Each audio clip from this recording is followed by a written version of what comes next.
Hello and welcome to devlog number 2, where I'm going to be working on a little bit of bare bones animation and adding some sound effects and making the character be able to turn around and turn back, and probably some other stuff that I can think of right now.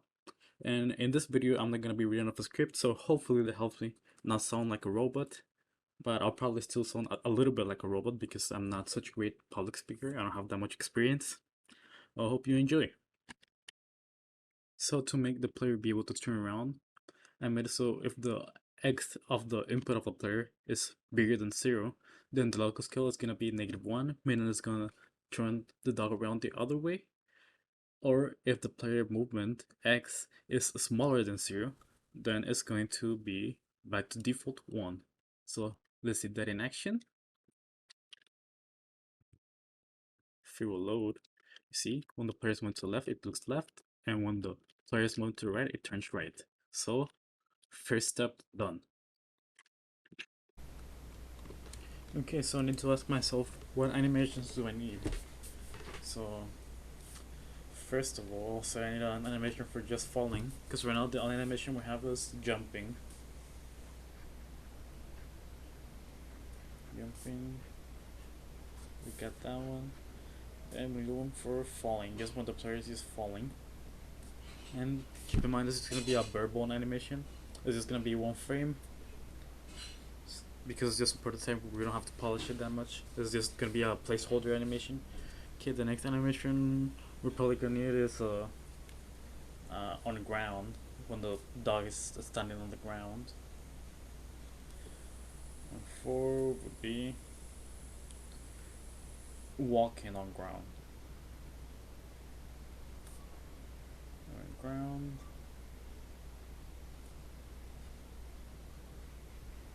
And the last one would be probably a dead animation, right? When the player dies. That falling, jumping. And off the top of my head, I think that's all the animations we need. So I'm just gonna quickly sketch it in this program. And I'm gonna mute myself and just record it so it can be like one of those uh, time lapses. That's the word I'm looking for.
Okay, so I finished these animations.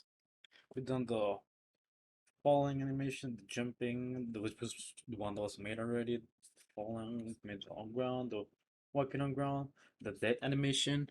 But then I realized that I forgotten one animation, which I'm going to do right now, which is the bite animation, because the one that like to have a bite attack to deal with enemies. So I'll be working on that one right now.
So after finishing the animations, this is the result. We have the bite animation, the death animation, the falling animation when he's just falling without doing anything. The when he lands on the ground. I mean, that's where he's walking, and then there's one for when he's just on the ground. And I removed the balloons on the normal jump animation because I want the balloons to be separate objects to make it so like when you get hit, uh, you lose balloons and so on. And of course, these are just placeholders. They're just a single frame. I'm gonna finish them once I finished with the prototype and I get the game properly tested. But this is just to so the player can understand what's going on a little bit. Okay, so I added some sound effects for whenever the dog jumps. Hopefully you can hear it in the recording. I feel like it makes it look a lot better, and I restart the jump animation whenever he does that to make it look sort of like he's proposing himself with his leg. And I decided to not use the falling animation for whenever he's falling because I feel like it looks kind of ugly. I'll show you right now. And it doesn't really look that too much like him. Yeah, it's this one here. I think it's kind of ugly. I kind of butchered the animation. I probably need to redo it if I want to use it. But for now, for the purposes of this prototype, I'm just gonna leave it like that with the jump animation. I feel like it looks a lot nicer like that.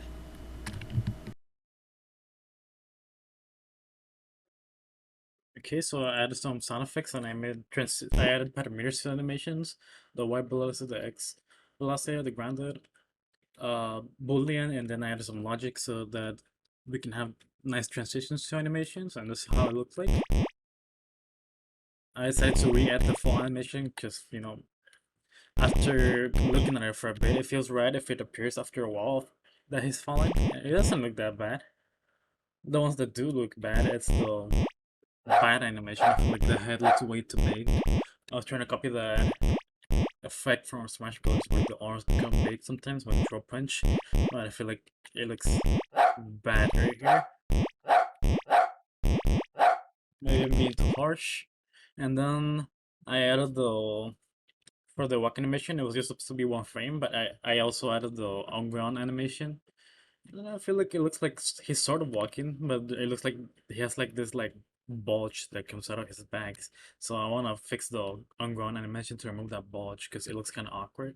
Otherwise, it looks like a good placeholder animation. I mean, obviously it's not final; it's not gonna look the best, but it looks alright for the prototype. I'm just gonna fix the animations real quick, and I'll see you then. Okay, so I fixed those animations I said that were kind of ugly. I made a quick fix to make them look a little bit better. Just to see he doesn't have that bulge coming out his back no more. And I added the sound effects. Most of the sound effects I've been getting them from this website called freesound.org, and you can find like uh non-copyrighted songs right there. Always like make sure to look at the license because all the ones that I got were copyright license 0, which means like I don't even have to give them credit if I didn't want to, but I'm obviously gonna give them credit on the credits of my game.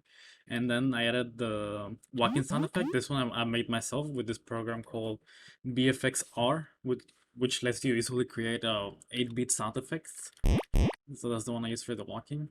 Oh, and I edited the biting sound effect so it comes off faster because before there was a small delay, uh, where you will press the button and then like a second later the bite sound effect will play, and I reduced it by a lot. Yeah, he doesn't have the huge head no more. And then I just need to add a sound effect for the death animation, and then we'll call it a day. Okay, so I added the death animation and I added a speed limiter for when he's moving horizontally, because I felt like how the way it was before, it was a little hard to control because he will go too far horizontally. But now I feel like it's much easier to control the character. Alright, I'm gonna show the animation. And the spike right here, I made it using Midjourney, which is a AI that lets you generate images. So I just put it there and remove the background, and that's how I generated this spike. Um, um, Probably in the next episode, I'm going to be using more AI art to generate the levels. Okay, and let me show the dead animation.